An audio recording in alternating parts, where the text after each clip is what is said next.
My niece posted a Facebook video making fun of my Walmart clothes and calling me the poor one in the family. The clip blew up and hit 2 million views.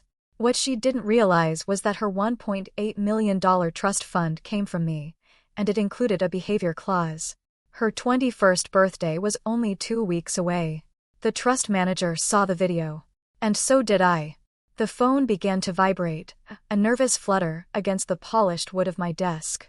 One notification, then another, and another. My colleague, Jennifer, was usually all business, but this message was just a link and 3 ominous question marks.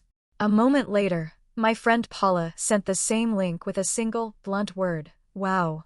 By the time the 5th alert pinged, a cold dread was already tightening its grip around my stomach. My fingers, surprisingly steady despite the rising panic, hovered over the screen. What I was about to witness wasn't just a video, it was a detonation, a public execution of my dignity, broadcast to millions. And even then, I had no idea it was merely the first domino in a chain reaction I'd set in motion years ago, a silent, legal tripwire waiting for a moment precisely like this. I clicked. The screen filled with the perfectly framed face of my niece, Ashlyn, in what I instantly recognized as her dorm room at Cornell. The lighting was meticulous, an influencer's ring light casting an ethereal glow. She was draped in designer labels, a parade of brands I could discern from the thumbnail alone. Then came the words, an icy stream aimed directly at me. So, let's talk about my aunt who shops exclusively at Walmart and thinks she's doing something. It felt like a physical blow, a sudden rush of cold water. I watched the entire 8-minute spectacle unfold without once hitting pause. Ashlyn launched into a meticulously rehearsed routine about our family gatherings, her voice laced with a performative disdain as she mimicked my walk, my way of speaking. She held up her phone to display a photo someone had snapped of me at Thanksgiving, zooming in on my jeans and sweater with an exaggerated gasp of horror, accompanied by the kind of dramatic, unsettling music you'd hear in a slasher film. This woman shows up to every holiday looking like she just finished a shift at the dollar store, she declared, and her roommate's cackle echoed off camera. The comments section was already a churning maelstrom, thousands of voices laughing in concert with her. The view counter, a relentless tally of my public humiliation, stood at 2.1 million when I finally managed to close the browser. I thought the worst part was watching it. I was wrong. Barely 30 minutes later, my sister Victoria's name flashed across my phone. Her voice, before she'd even uttered a greeting, carried that familiar, defensive edge, a preemptive strike. Ashlyn showed me what she posted. Look, she's young and didn't mean anything by it. You know how kids are with social media these days. My own voice, tight and strained, cut through her excuses. She's 20 years old, Victoria. That's not a kid. A sigh, heavy and dismissive, drifted through the line, as if I were the one being hopelessly unreasonable. She's still in college. She's figuring things out. Besides, Victoria continued, shifting gears, you have to admit you could dress a little nicer for family events. Would it kill you to go to Nordstrom once in a while? I simply hung up, the words catching in my throat. My hands were steady now, eerily so, but a new, unyielding coldness had settled deep in my chest. It was the calm before an entirely different kind of storm. The next morning, the silence from my phone screamed. 17 missed calls, mostly from Victoria, but also 3 from my brother-in-law, Greg, and a single, desperate one from my mother. I didn't return any of them. Instead, I moved through the motions, brewing coffee, then stepping onto my back porch. The sunrise was painting the sky in fiery oranges and soft pinks, a tableau of serene beauty completely oblivious to the personal catastrophe unfurling in my life. My neighbor, Mrs. Patterson, waved from her rose garden, her smile a stark contrast to the emotional wreckage I felt. Around 9, Stephanie, another old friend, texted, "Are you okay? That video is everywhere. People from our old college are sharing it." My fingers flew across the screen, a terse reply, "I'm fine. Just processing." She offered to come over, a lifeline I wasn't ready to grasp. "Not yet, but thank you." What many fail to grasp is the insidious nature of online humiliation. It's not merely a fleeting moment of embarrassment, it's a permanent scar etched into the digital record. The human brain isn't wired to process such widespread public shaming, leading to profound psychological distress and a sense of pervasive vulnerability that can take years to heal. The thing about being publicly humiliated is its pervasive reach. It seeps into every corner, invading spaces you once considered sacrosanct. That afternoon, at the same grocery store I'd frequented for years, I found myself paralyzed by a sudden, crippling self-consciousness. Was the cashier looking at my jeans, remembering Ashlyn's sneering commentary? Was she silently judging the generic brand items in my cart, seeing them not as practical choices, but as proof of Ashlyn's mockery? These were details I'd never once considered in my entire life, but now, they weighed heavy with significance, suffocating me under their scrutiny. Later that evening, Paula called again. Her voice, unlike Victoria's, was a balm, gentle and understanding. "Honey, I saw what happened. How are you holding up?" I exhaled, admitting a truth I hadn't yet vocalized. "I don't know yet. Part of me wants to pretend it never happened. Another part of me is angrier than I've been in years." Paula's response was immediate, firm. "You have every right to be angry. What Ashlyn did was vicious." I mentioned Victoria's reaction, her belief that I was overreacting. Paula sighed, a sound heavy with years of shared history. "Victoria has always had blinders when it comes to Ashlyn. That girl could rob a bank and Victoria would find a way to justify it. But this isn't about Victoria's feelings. This is about you being treated with basic human decency by your own family." We spoke for over an hour. Paula, ever the steady anchor, reminded me of countless times I'd extended myself, quietly and without expectation. The emergency dental work for her son when she was between jobs. The months I'd helped my parents with their mortgage after my father's heart attack. The quiet, unglamorous ways I'd consistently shown up for people, asking for nothing in return. "You've never asked for anything," she concluded, her voice thick with emotion. "The one thing you deserved was respect, and Ashlyn couldn't even give you that." After we hung up, a strange compulsion led me to pull out old photo albums. Pages of Ashlyn as a baby, a toddler, through all the awkward stages of childhood. I'd been at the hospital the day she was born, holding her when she was barely hours old. I'd taught her to ride her bike, steadied her trembling hands, cheered her on.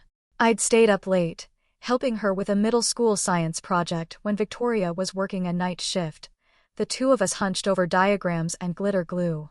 Staring at those innocent faces, I searched for the fault lines, the precise moment when the sweet kid who once drew me lopsided stick figures became someone who could casually shred my dignity. For online entertainment. This internal journey led me back in time, to a period of dizzying, unexpected success. 13 years ago, my software platform, a project born in the quiet solitude of my garage, had inexplicably caught the attention of 3 major tech firms in the same quarter. The acquisition offer was staggering, $42 million. Suddenly, I possessed more money than I'd ever dared to dream of.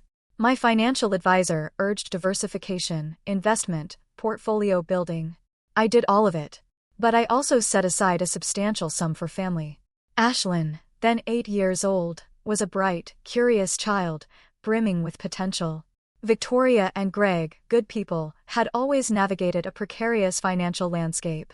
Greg taught high school history, Victoria worked part-time as a medical receptionist, and their modest home carried a mortgage that was a constant source of stress.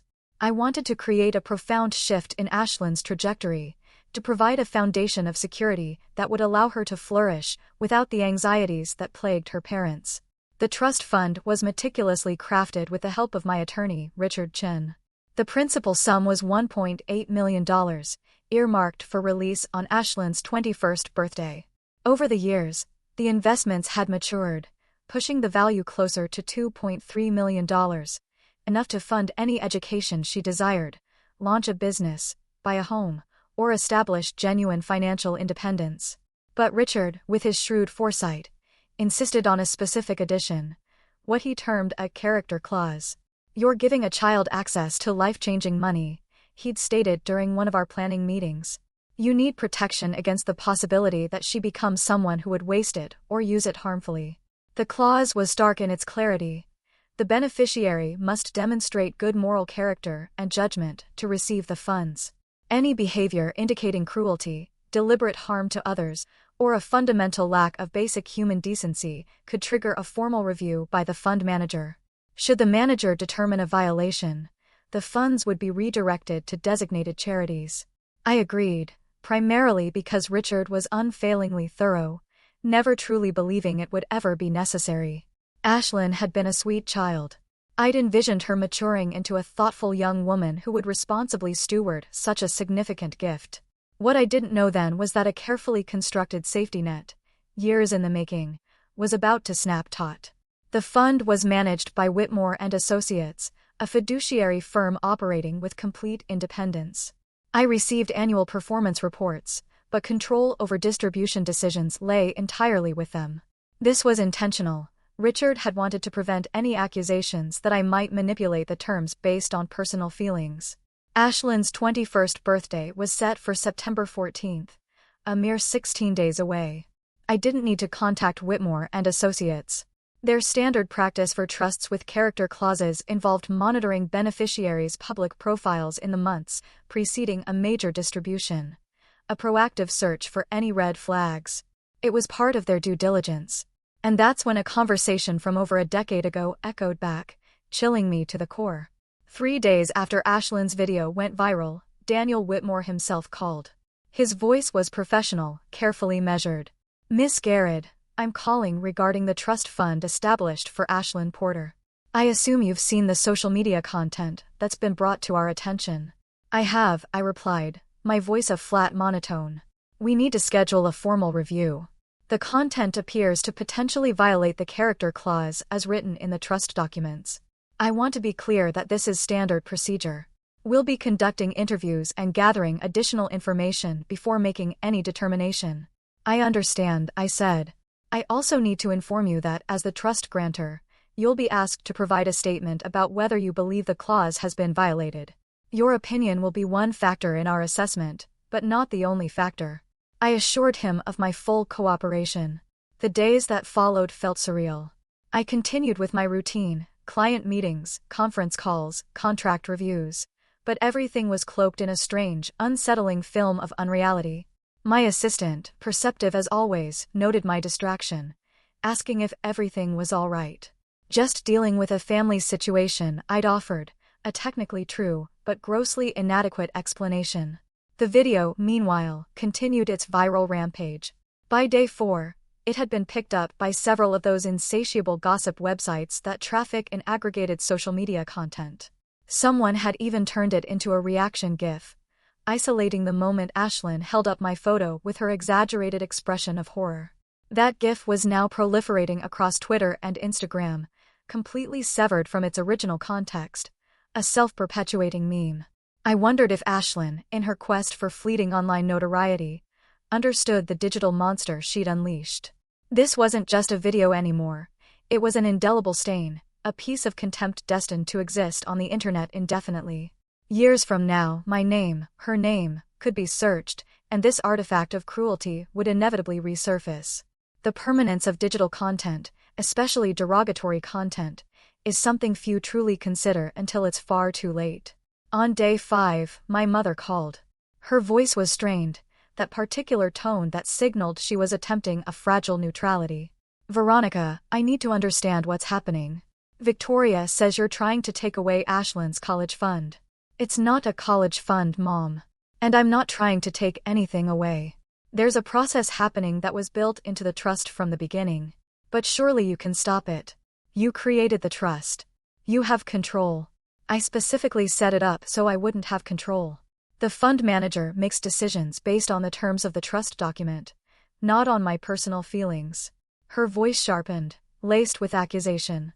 "So, you're hiding behind legal technicalities instead of helping your niece?" The accusation stung, a raw wound. "I'm respecting the structure I put in place to ensure the money would only go to someone who deserved it." Ashlyn demonstrated that she's not that person. A long, heavy silence stretched between us.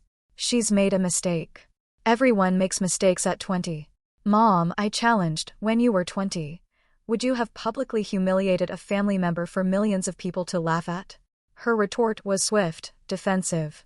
"That's not fair. The world is different now. These kids don't understand the impact of social media. She understood enough to use professional lighting and edit the video for maximum effect. She understood enough to choose the most unflattering photo of me she could find. She understood enough to post it publicly instead of just sharing it with friends. This wasn't an accident or a momentary lapse in judgment. This was calculated. My mother sighed, a sound of weary resignation. I just hate seeing our family torn apart like this. The family was torn apart when Ashlyn made that video, I countered, my voice low but firm. I'm just the one who's not pretending everything is fine. In the intricate tapestry of family dynamics, a powerful, often subconscious pattern emerges. The enabler.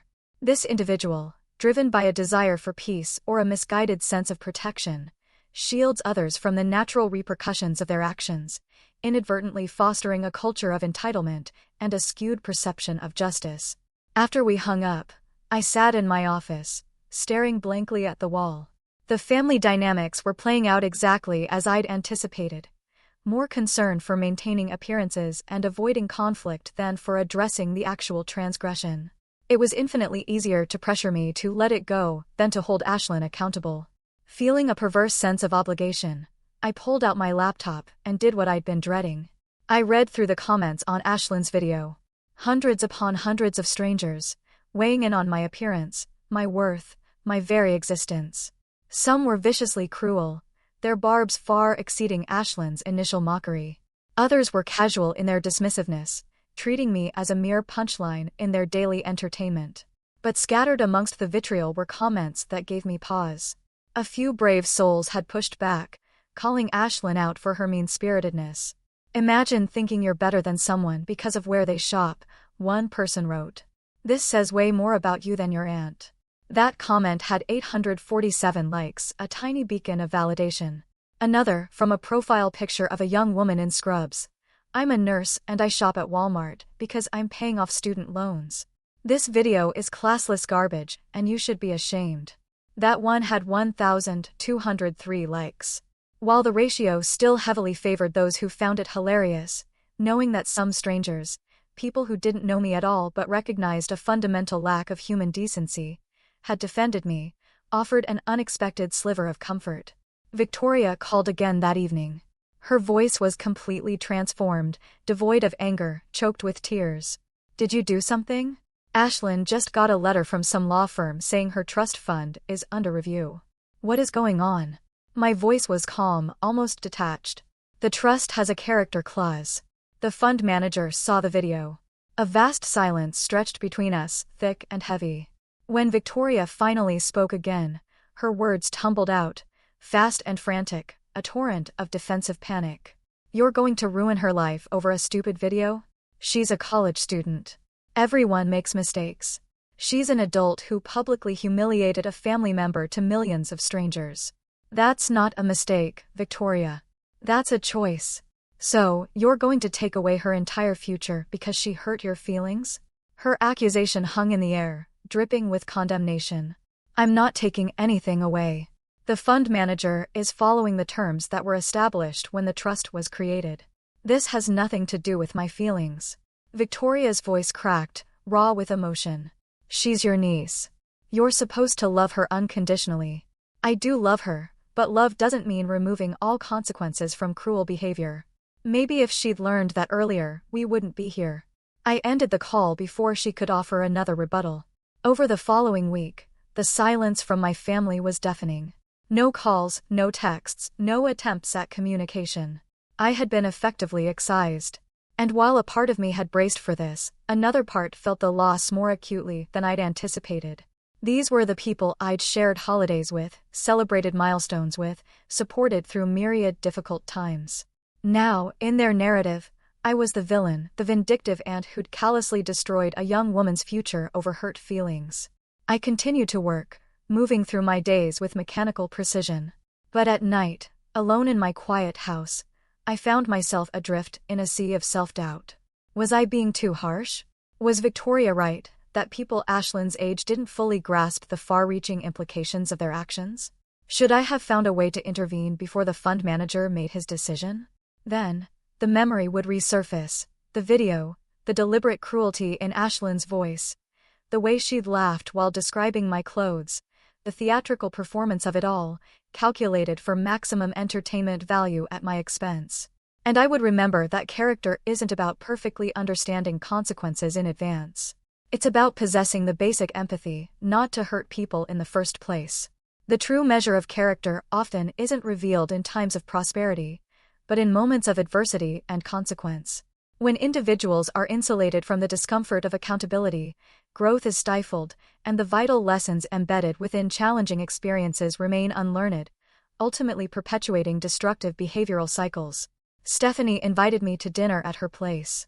Her husband, Michael, had made his famous lasagna, and their 2 rambunctious children provided enough delightful chaos to almost allow me to forget everything for a few hours. But as we settled onto their porch after dinner, wine in hand, watching the sunset paint the sky in fiery hues, Stephanie broached the subject. "You know this isn't your fault, right?" she said quietly. "Everyone in my family seems to think it is. Your family is wrong. Look, I've known you for 15 years. I've watched you help people who didn't deserve your help. I've seen you be generous to a fault. The fact that you're finally drawing a boundary with someone who treated you horribly doesn't make you the bad guy. It feels like I'm destroying her future, though." "No," Stephanie countered, refilling our glasses. "She destroyed her own future. You're just not saving her from the consequences. Besides, losing money she didn't earn isn't the same as destroying her future. She's still young, still educated, still has every opportunity to build a good life. She just has to do it through actual work instead of a windfall." Michael joined us then, settling into one of the weathered porch chairs. "I showed that video to my ethics class," he said. Michael, who taught philosophy at the local community college, asked them to analyze it from a moral perspective. "You know what the consensus was?" I shook my head, intrigued despite myself. "They said the cruelest part wasn't even the mockery itself. It was the fact that she made it public. If she'd said those things privately to friends, it would still be wrong. But making it a performance for strangers crossed the line. She weaponized public humiliation for personal gain. In this case, social media clout. Did any of them think she deserved a second chance?" I asked, a flicker of genuine curiosity. Most of them said second chances are earned through genuine remorse and changed behavior, not just because facing consequences is uncomfortable. One student pointed out that Ashlyn could take the video down and apologize publicly, but she's chosen not to. That tells you everything about her actual level of regret. The conversation was a revelation, a lifeline to sanity. Being around people who understood nuance, who didn't reflexively defend bad behavior out of misplaced family loyalty, reminded me that I wasn't crazy for feeling hurt, for upholding the boundaries I'd meticulously established. The video remained a digital monument to cruelty. Ashlyn made no move to remove it, offered no apology. The view count surged past 3 million. Comments continued to flood in, most of them applauding her mockery. A few voices continued to defend me, pointing out the inherent shallowness of judging someone based on their clothing choices, but those were mere whispers drowned out by the roar of the majority, who found the whole thing hysterically funny. Whitmore and Associates moved with decisive efficiency. Daniel called me in for a formal interview 5 days after our initial conversation. Their downtown office was a symphony of glass and steel, expensive furniture, radiating quiet power. He sat across from me, a legal pad and recording device placed between us, his expression perfectly neutral. "Tell me about your relationship with Ashlyn Porter prior to this incident," he began. I spoke of the years, the birthday cards, the Christmas gifts, attending her school plays and soccer games. I recounted helping with college application fees when Victoria mentioned financial strain, the laptop I'd bought Ashlyn for her high school graduation. I explained that I'd never once told Ashlyn about the trust fund, wanting her to focus on building her own character and capabilities rather than simply counting down to an unearned windfall. "And your sister Victoria, did she know about the trust?" "Yes, I told her when it was established. She agreed not to tell Ashlyn until just before her 21st birthday." Daniel made notes, offering no comment. "Why do you dress the way you do?" he asked, his gaze unwavering. "The way Ashlyn described in her video?" The question caught me off guard, momentarily disarming me. "What does that have to do with anything?" I asked, a hint of defensiveness in my tone. Context matters, he replied calmly. If there's a reasonable explanation that Ashlyn might not have understood, it could impact how we evaluate her intent. I took a deep breath, collecting my thoughts. After the acquisition, I realized that having money fundamentally changed how people treated me. Old friends started asking for loans. Distant relatives appeared with investment opportunities. I grew tired of the attention and the assumptions. So, I made a conscious choice to live modestly. I drive a 10-year-old Honda. I shop at regular stores. I live in a nice, but not ostentatious, house. The money is invested, and I use it for things that matter to me, but I don't advertise my wealth. Did your family know this? Victoria knew I had money from the sale. She didn't know exactly how much, and I never discussed my financial choices with her in detail. I certainly never discussed it with Ashlyn. Daniel scribbled something down. So, from Ashlyn's perspective, you might have appeared to be the less successful family member? Possibly, I conceded, but that doesn't excuse publicly mocking someone for their appearance or perceived financial status. Those are values that transcend economic circumstances. He nodded slowly. One more question, Miss Garrett. If we determine the character clause has been violated and the funds are redirected, what happens to that money? The trust documents specify 3 charities: a scholarship fund for first-generation college students, a women's shelter, and a literacy program for underprivileged children. And you're comfortable with that outcome? I met his eyes directly. I'm comfortable with the terms I agreed to 13 years ago. Whether I'm personally comfortable with the outcome is irrelevant. The review process stretched on for another week.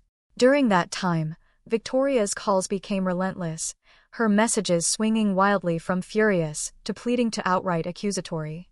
Greg sent a lengthy email, detailing how hard they'd worked to raise Ashlyn, how this money would single-handedly transform their family's future, how I was being vindictive over something utterly insignificant.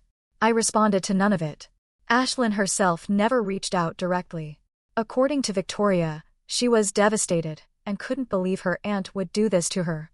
But devastation, it seemed, did not translate into removing the video or issuing any form of public apology.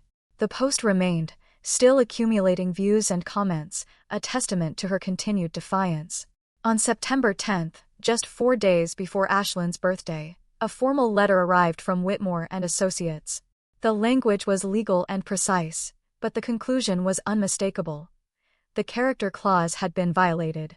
The video, it stated, demonstrated a pattern of deliberate cruelty, public humiliation of a family member, and values inconsistent with the responsible stewardship of significant financial resources.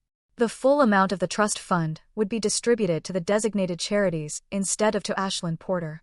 The letter included a detailed breakdown: $800,000 to the scholarship fund, $700,000 to the women's shelter, and $800,000 to the literacy program. I sat with the letter for a long time, waiting to feel something other than the cold, unyielding certainty that this decision was correct. That evening, a quiet impulse led me to the office of the scholarship fund. It was a small nonprofit, housed in a converted building near the university. The director, Teresa Mitchell, was working late when I knocked. "Miss Garrett," she said, recognizing me from our brief phone conversation earlier, "I wasn't expecting you to stop by in person. I wanted to see the organization before the funds were transferred," I explained. "To understand where the money is actually going." Teresa graciously invited me in, spending the next hour showing me around their operation. She introduced me to 2 scholarship recipients, both college students, both working part-time jobs while juggling full course loads, both the first in their families to attend university. One, Marcus, was studying engineering, the other, Yolanda, pre-med. They spoke of how the scholarship allowed them to focus on their education instead of working 40 hours a week just to cover tuition. "Without this program," Marcus told me, his voice earnest, "I probably would have dropped out after my first semester. My parents wanted me to go to college, but they couldn't help financially. I was drowning in debt and exhaustion. The scholarship saved my academic career." Yolanda added, her eyes bright, "It's not just the money. It's knowing that someone believes in us, that someone thinks we deserve the same opportunities as students who come from wealthy families." As I drove home that night, the contrast was stark. Here were young people working with incredible tenacity, grateful for every opportunity, striving to build something meaningful with their education. And then there was Ashlyn, who'd been afforded every conceivable advantage, who'd never had to worry about money or access, yet had chosen to use her platform to tear someone down for fleeting entertainment. The math seemed clear. The money was going to the right place. We often equate wealth with opportunity, yet true opportunity lies not in what is inherited, but in what is earned through effort, resilience, and a commitment to personal growth. The profound distinction between bestowed privilege and cultivated purpose is a lesson many learn only when the safety net of unearned fortune is abruptly removed. Victoria showed up at my house the next morning. I saw her car pull into the driveway and knew instantly why she'd come. When I opened the door, her face was blotchy, her eyes swollen and red. "How could you?" she wailed, her voice cracking. "How could you do this to your own niece?" "I didn't do anything," I stated calmly, the cold certainty still firmly in place. Ashlyn's actions had consequences. Over a video? A stupid video that didn't even hurt anyone. It hurt me, Victoria. She held me up to millions of people as an object of ridicule. She mocked my appearance, my choices, my worth as a person. And you're standing here telling me that doesn't matter. Of course it matters, but not like this. Not $2 million worth of matching. Victoria's voice broke entirely. "Do you know what this money would have meant? Ashlyn could have graduated debt-free. She could have bought a house. She could have had security for her entire life. She still can," I responded, my voice unwavering. "She can work for it like most people do. Like I did. You got lucky with your stupid software company. Not everyone gets that chance. I worked 80-hour weeks for 5 years building that company, Victoria. I sacrificed relationships, health, and stability. It wasn't luck. It was obsessive, exhausting work. And even if it had been luck, that doesn't entitle Ashlyn to money she didn't earn while simultaneously treating me like garbage." Victoria stared at me, her gaze hardening into something close to hatred.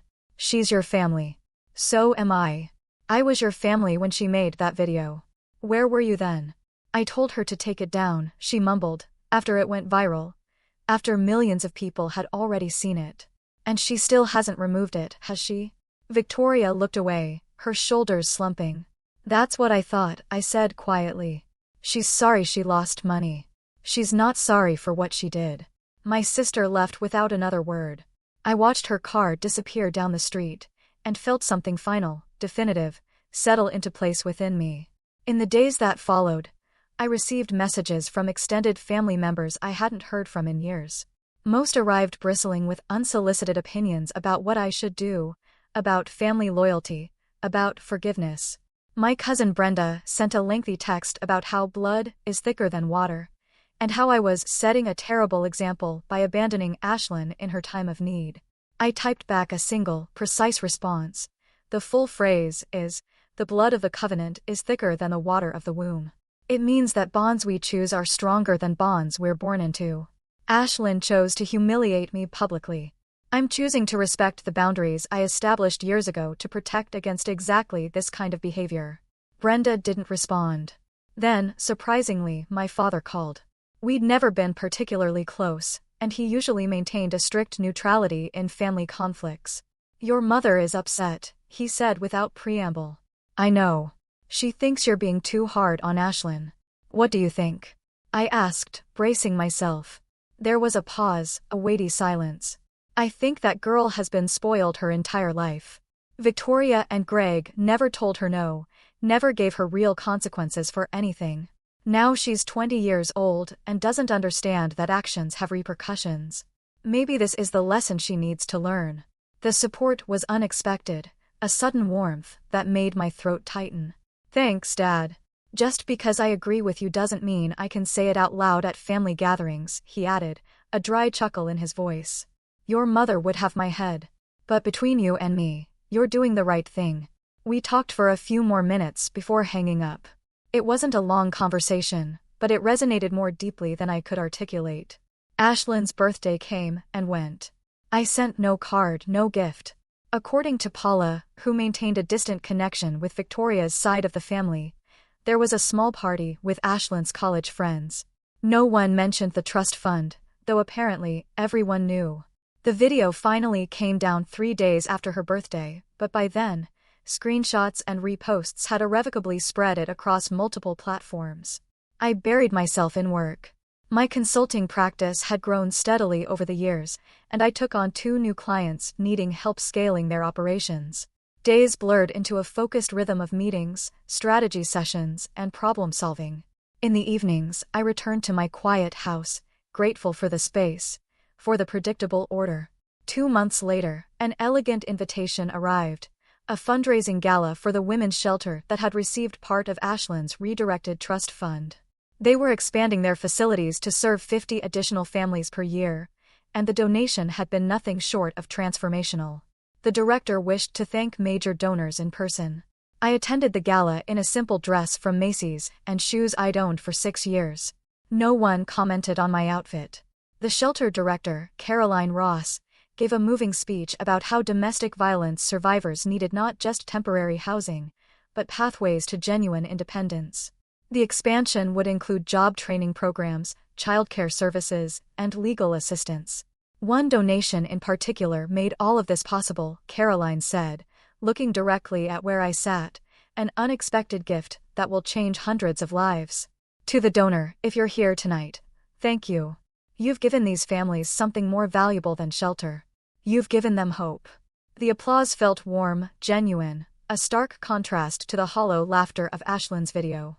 I thought about Ashlyn, sitting in her dorm room, performing cruelty for an audience of strangers. Then I thought about the 50 families who would now have a safe place to rebuild their lives. The moral arithmetic seemed clear enough. A few weeks after the gala, a package arrived in the mail. Inside, a framed photo, the women's shelter expansion, a beautiful new building with bright windows and a vibrant playground for children. A plaque on the front read, "The Porter Family Wing." Attached was a note from Caroline Ross. "We wanted to honor the source of the donation, even though we know the circumstances were complicated. This wing will house 15 families at a time and provide them with safety, resources, and hope. Thank you for making it possible." I hung the photo in my office, a constant reminder of quiet purpose. Months passed. Fall turned to winter. I immersed myself in work, finding deep satisfaction in solving complex problems for my clients, in crafting strategies that genuinely helped businesses flourish. My consulting practice expanded, further leading me to hire an associate to manage the increased workload. During this time, I began volunteering with the literacy program that had received another portion of the trust fund. Once a week for 2 hours, I sat with elementary school children struggling with reading. It was humbling work, witnessing the frustration and shame of a 7-year-old unable to sound out basic words.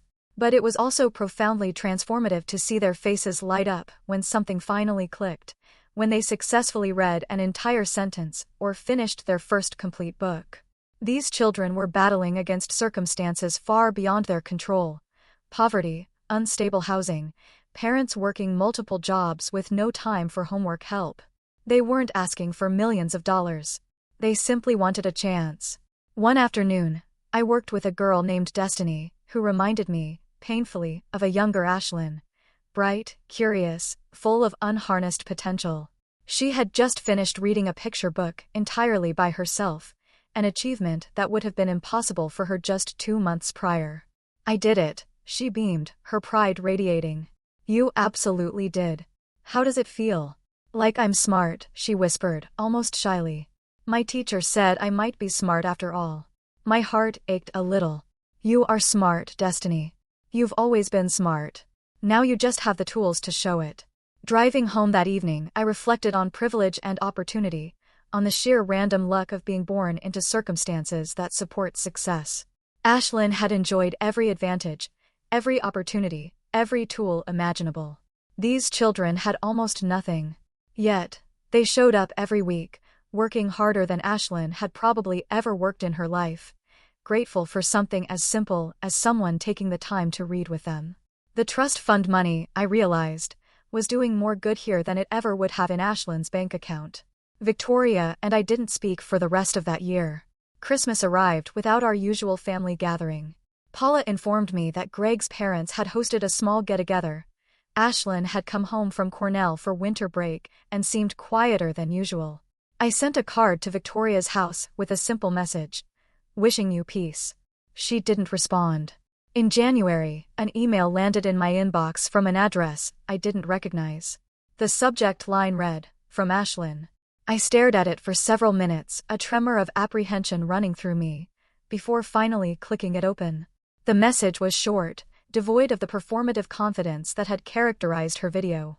"Aunt Veronica, I know I don't deserve a response. I know what I did was wrong. I've thought about it every day since my birthday. I understand why the trust fund was revoked, and I understand that you didn't do it. I did. I'm sorry for the video. I'm sorry for hurting you. I'm sorry I didn't realize how much you'd always been there for me until it was too late. I don't expect forgiveness. I just wanted you to know that I finally understand." I read it 3 times, searching for hints of manipulation, for an underlying strategy to reclaim the money. But the tone felt genuinely remorseful, stripped of all artifice. This was someone who had truly sat with the consequences of her choices. I didn't respond immediately. Instead, I let weeks pass, contemplating what accountability truly looked like. Ashlyn had lost access to a fortune. Yes. But had she gained something far more valuable? Had the experience taught her something profound about character and consequences? In March, I sent a brief reply. "Thank you for your message. I appreciate your honesty. I hope you're learning and growing. That's worth more than any trust fund ever could be." She wrote back the same day. "I'm trying. I got a job on campus and I'm paying my own expenses now. It's harder than I thought, but it feels better than I expected. Maybe we could talk sometime if you're ever willing." We met for coffee in April, at a place equidistant from my house and her college. Ashlyn looked different, less polished, more substantial somehow. She wore regular jeans and a university sweatshirt, her hair pulled back in a simple ponytail. "I'm not going to make excuses," she began before I could speak, her gaze meeting mine directly. "What I did was cruel. I was showing off for people who don't actually matter, and I hurt someone who always mattered. I'm ashamed of who I was in that video." "What changed?" I asked, genuinely curious. Losing the money forced me to actually think about what kind of person I wanted to be. When I had that trust fund waiting for me, I felt entitled to everything. I thought success was just going to happen because I deserved it somehow. Now I'm working for what I want, and it's teaching me things college never did. We talked for 2 hours. She told me about her job at the campus library, about a scholarship she'd applied for and actually won on her own merit, about the volunteer work she'd started with a literacy program. She didn't ask about the money once. As I drove home that afternoon, a profound realization settled upon me. The trust fund had done exactly what I'd hoped, just not in the way I'd originally imagined. It hadn't given Ashlyn financial security. It had given her something far more lasting. The character clause wasn't a punishment. It was a teacher, and sometimes, the most important lessons come not from what we gain, but from what we lose. The video was still out there somewhere, cached on servers and saved in countless screenshots, an eternal ghost in the digital machine. But Ashlyn was here, working, growing, becoming someone who understood that wealth means nothing without character. In the end, she'd received the most valuable inheritance I could have given her. She just had to lose $2 million to find it. This story forces us to confront uncomfortable truths about entitlement, accountability, and the intricate web of family loyalty. It begs the question, when faced with an opportunity to teach a difficult but necessary lesson, does true love demand unwavering compassion, or the unflinching enforcement of consequences?